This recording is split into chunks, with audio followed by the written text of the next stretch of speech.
An estimated 11.6 million working days are lost each year to work-related MSDs in the UK. And again, this is from the HSE, so these are the ones that are reported. So, I don't know, anyone's guess how many times more that is that actually goes on out there that's actually not reported through HSE. £7.4 billion cost due to absenteeism, so people being away from work. And this is from the Chartered Society of Physiotherapy in 2010. £15 billion cost from presenteeism, so people at work but suffering with problems.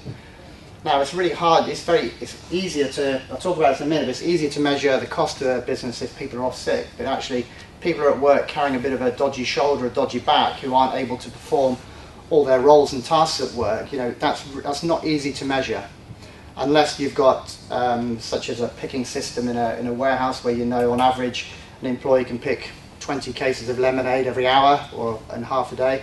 If someone's carrying a shoulder injury, you can actually measure that. What is the cost of your business? Does anyone there have any idea what MSDs are costing your workplace? Not really. It's more kind of HR's remit, but in experience with some of the companies we work with, the HR, they couldn't tell you anything really.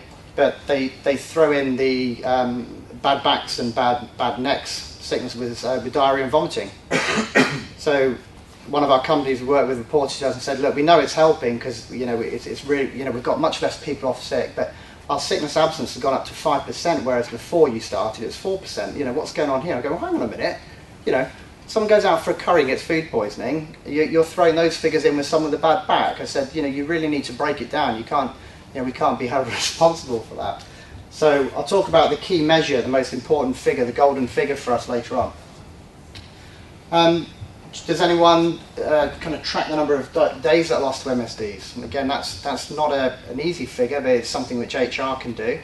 And we always encourage businesses to actually look to get a benchmark. It might mean trolling through lots of personnel files to look at sick notes and the number of days. But I say, look, I don't really want to work with you unless you can actually prove. You need to be able to prove what you're doing. I can come along and provide you a service, but we need to really measure it to prove that it's actually working.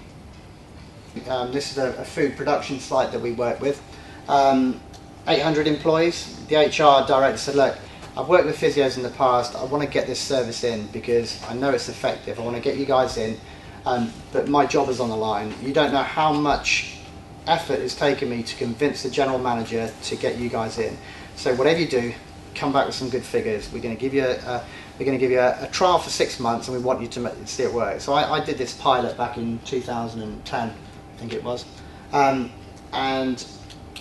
it's a production line environment, so lots of static kind of postures, moderate manual handling, not a huge amount of stuff. It's kind of pies, sausage rolls, kind of meat and things like that. Lots of repetitive movements, so work on a production line. 7 hours, 1 day a week, so I was on site for 7 hours, 14 individual physio sessions. Referrals came through occupational health and line managers. And the average number of treatments were three per employee, and the cost of that was £90. So it's cheap, isn't it? So it's basically £30 a session. It was all that it cost them. So this was over a year's period. So this was the prior to us on site. These are the average number of weeks per musculoskeletal absence: 5.9, 8.4, 8.9, blah blah blah. Average is 7.2 weeks.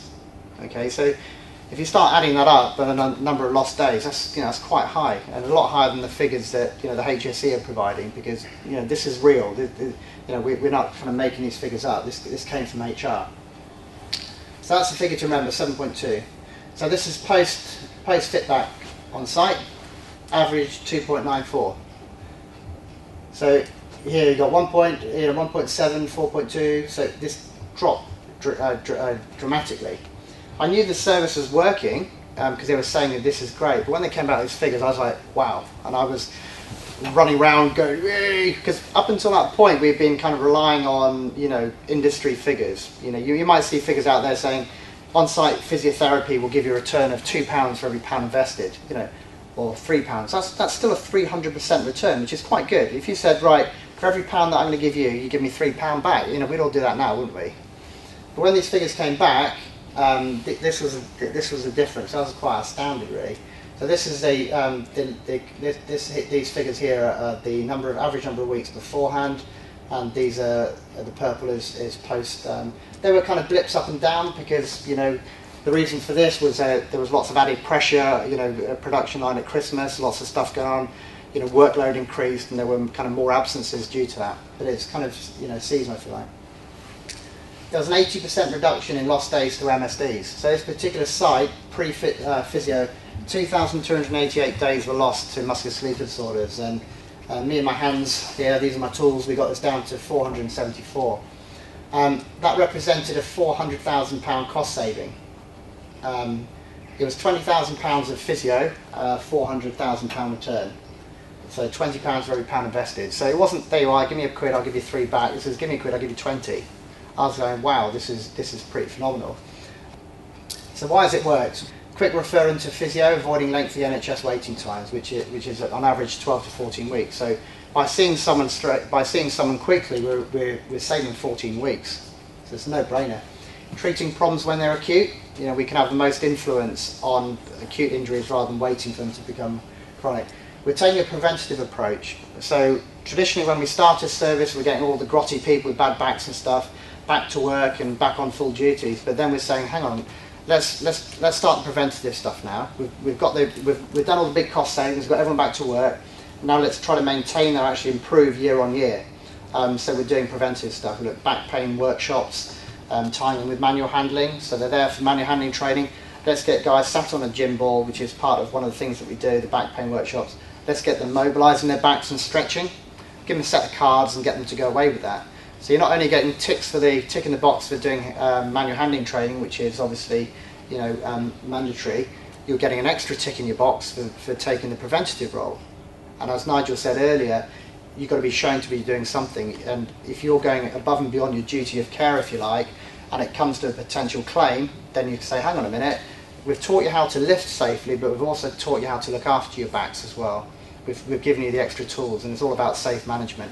And we're still trying to educate managers and you know, board directors to say, look, if you invest in this, you are going to save in the long run. And it's all about kind of changing the beliefs, really. Effective job-specific rehab is getting in there, looking at their roles and giving their advice straight away in terms of, you know, so when we work on site, we really get to know the business as well. So we know the jargon, terminology that people are using. So there's a terminology called roping in the dray industry, where they're kind of roping the barrels down. So they come in, oh God, you know, when I'm roping, it's really painful. You know, outsiders wouldn't necessarily need to know, and they, you know, so we get to know the business and the workings of it. Close communication, managers know OH. Return to work and full duties is our goal. That's one of our main objectives, is to get someone back to work as quickly and safely as possible on full duties, because, you know, we are in a way performance related. So all our physios know that that's their objection, not that's their objective. Not that, oh, okay, I'll tell you what, why don't you know, you should probably have another week off if you've got a little bit. I'll tell you what, oh yeah, this is a bit sore, isn't it? Have another week off. That's potentially going to cost the company £1,000. So, you know, we understand the implications of non-attendance to the business and its bottom line. So we know, you know, what it's affecting. So this company, we're saving £400,000 in a year. You know, and I'm sure the board directors will be happy with that. They've suddenly got another 400 grand to spend on something. So what's happening? What's going to happen next? What's the future lie in terms of kind of physiotherapy services? Certainly NHS services aren't going to improve drastically, and so any companies relying on NHS services at the moment, all that's going to be reduced. So that's not looking too great at the moment in terms of NHS. The NHS is very good if you're acutely unwell, so if you have a, you know, a very serious illness, you're well looked after. But the kind of outpatient rehabilitation is not great. Increasing waiting times for the NHS, that's not going to be cut, that's only going to increase. An ageing workforce that will need more looking after. You know, people are in work for longer. You know, the retirement age has now gone up. So people now, we are starting to see a shift in culture now, where people are saying we need to start looking after people early to prevent things like arthritis and things from developing. We need to manage the long-term costs, so to look where the costs are and how we can reduce that. Taking a preventative approach, so we're not just kind of doing a reactive service, we're actually looking to do stuff to prevent it. And there's also, this is a massive area, you need to change working cultures and beliefs. That's a really big area, because it's, you know, we do need to shift to the kind of health and well-being kind of side of things as well. Okay, thank you. Oh, yeah, thanks, guys. Just to finish off.